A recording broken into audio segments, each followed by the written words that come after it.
17 জানুৱাৰীৰ পৰা 23 জানুৱাৰী 2025লৈ সমগ্ৰ দেশৰ লগতে অসমতো পালন কৰা হৈছে ৰাষ্ট্ৰীয় পথ সুৰক্ষা সপ্তাহ 2025। এই পথ সুৰক্ষা সপ্তাহৰ অংশ হিচাপে শুৱালকুছি বুদ্ৰাম মাধৱ সত্ৰাধিকাৰ মহাবিদ্যালয়ত অনুষ্ঠিত কৰা হৈছে সজাগতা সভা।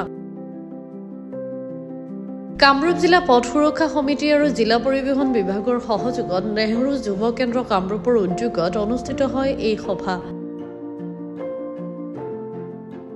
ছাত্ৰ-ছাত্ৰীসকলক পথ সুৰক্ষাৰ ক্ষেত্ৰত বিভিন্ন ধৰণৰ পৰামৰ্শ আগবঢ়াই পৰিবহণ বিভাগৰ কেইবাগৰাকীও বিষয়ববীয়াই পথ সুৰক্ষা এতিয়া ছাত্ৰ-ছাত্ৰী শ্ৰেণীৰ বিষয় হিচাপে চিহ্নিত কৰিবলৈ আহ্বান জনায় পৰিবহণ বিভাগে। এই সজাগতা সভাৰ জৰিয়তে প্ৰতিটো পৰিয়ালৰ আত্মীয়ক সুৰক্ষা দিবলৈ আহ্বান জনায় পথ পৰিবহণ বিভাগে। অনুষ্ঠানটিত শুৱালকুছি বুদ্ৰাম মাধৱ সত্ৰাধিকাৰ মহাবিদ্যালয়ৰ শতাধিক ছাত্ৰ-ছাত্ৰী উপস্থিত থাকে। পথ দুৰ্ঘটনাৰ পৰা আপোনাৰ পৰিয়াল কেনেকৈ বাচিব লাগিব তাৰ জ্ঞান দিয়া হয় সজাগতা সভাত। পথ দুৰ্ঘটনাৰ পৰা আপোনাৰ পৰিয়াল কেনেকৈ বাচিব লাগিব তাৰ জ্ঞান দিয়া হয় সজাগতা সভাত। আমি আপোনালোকক ধন্যবাদ জনালোঁ। আজি শুৱালকুছি SBMS কলেজ ইয়াতে আমি অনুষ্ঠিত কৰিছোঁ আমাৰ পথ সুৰক্ষা, এইটো যিটো আমাৰ মেট্ৰপলিটান আমাৰ এক্টিভিটি আছে সেইটো হিচাপত আমাৰ নেহৰু যুৱ কেন্দ্ৰ এইটো অনুষ্ঠিত কৰিছোঁ।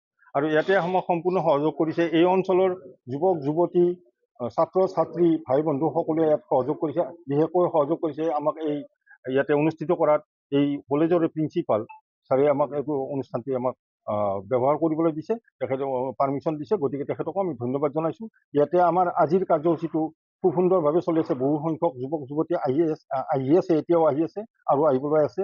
আৰু আমি আজি 17 তাৰিখ, আজিৰ পৰা আমি 23 তাৰিখলৈ এইটো কাৰ্যসূচী আমি অনবৰত আমি চলাই থাকিম। আৰু বেলেগ বেলেগ জেগাতো আমি এইটো কাৰ্যসূচী লৈছোঁ। অহাকালিও আমাৰ এইটো ৱেষ্ট গুৱাহাটী কমাৰ্চ কলেজত এতিয়া কাৰ্যসূচী ৰখা হৈছে।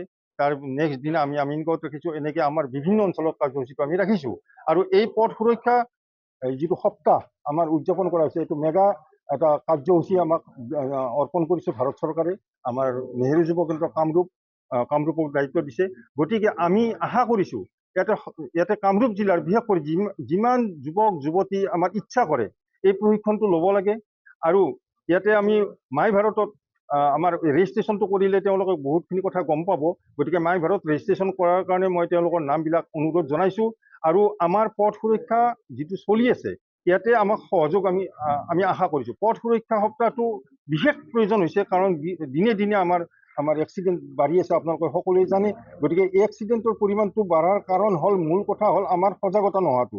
গতিকে এটা কথা আছে যে আমাৰ সজাগতাৰ মৰণ নাই। গতিকে সেইকাৰণে আমি যদি সজাগ হ'ব পাৰোঁ, কিছুমান ক্ষেত্ৰত আমাৰ ইয়াতে লিফলেট আমি দিছোঁ, লিফলেটবিলাক আমি ডিষ্ট্ৰিবিউশ্যন কৰি আছোঁ। লিফলেটবিলাক ইয়াতে আপোনালোকে পঢ়ি চাব। আৰু আমি আহ্বান জনাইছোঁ সকলোকে ইয়াতে এই পথ সুৰক্ষা সপ্তাহত আমাক সহযোগ কৰক। আৰু আমাৰ পৰিবহণ বিভাগ আমাৰ লগত জড়িত হৈ আছে। আমাৰ আজিৰ কাৰ্যসূচীটো পৰিবহণ বিভাগ ইয়াতে আছে, আমাৰ উপায়ুক্ত কাৰ্যালয় জড়িত হৈ আছে, উপায়ুক্ত ছাৰৰ প্ৰতিনিধিও আমাক পঠাইছে ইয়াতে। গতিকে আমি সম্পূৰ্ণ সহযোগ পাইছোঁ। গতিকে আমি আশা কৰিছোঁ ৰাইজৰ সহযোগ, কাৰণ ৰাইজৰ সহযোগ অবিহনে এইটো আমাৰ সাফল্যমণ্ডিত কৰাটো সম্ভৱ নহয়।